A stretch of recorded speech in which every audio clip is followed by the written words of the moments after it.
And today we saw what President Trump called a key diplomatic moment in peace talks between Russia and Ukraine.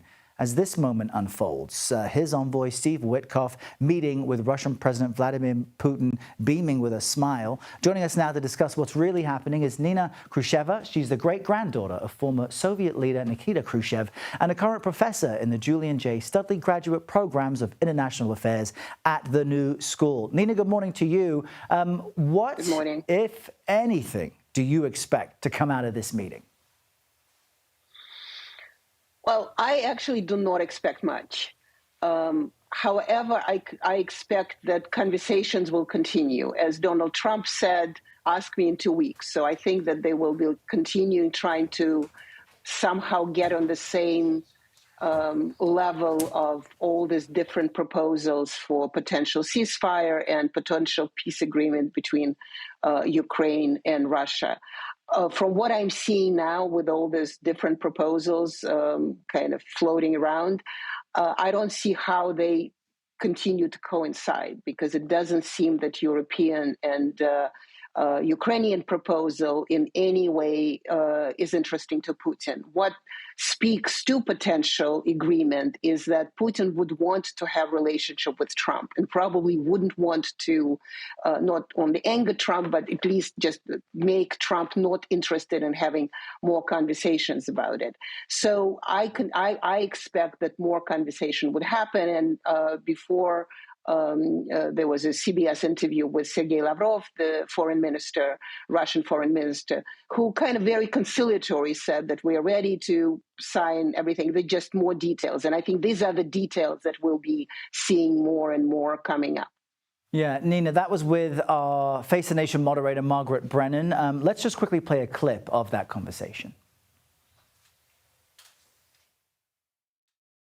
Well, the President of the United States believes, and I think rightly so, that we are moving in the right direction.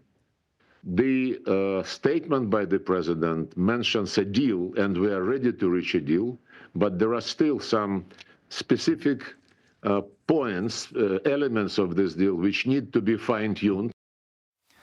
So as you noted, that's encouraging, but we've been challenged in finding daylight between the Russian position and the American position, although with the U.S., or I should say with the Russian strikes on Kyiv, President Trump did publish in a Truth Social post, Vladimir, stop, which seems to be a very public way of showing disagreement about those strikes. What's your reaction to that?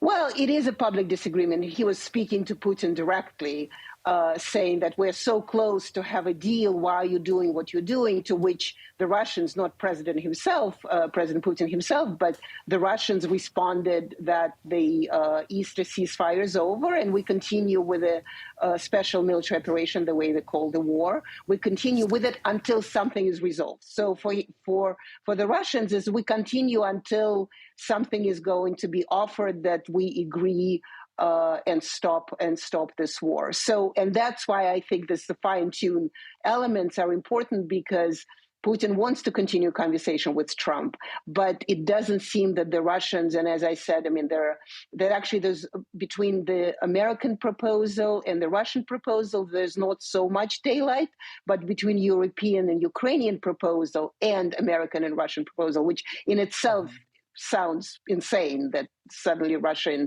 and you and America are on the very same side. Then there is a daylight, and that probably is going to be all these fine-tuned details that will take some time, if ever they can be coincided. Yeah. This is where we are. Nina Krushcheva, great to have you speak with us on this really important topic. Thanks for joining us. And a programming note, you can watch Margaret Brennan's interview with Sergei Lavrov on Face the Nation. That show streams Sunday at 12:30 p.m. Eastern, right here on CBS News 24/7.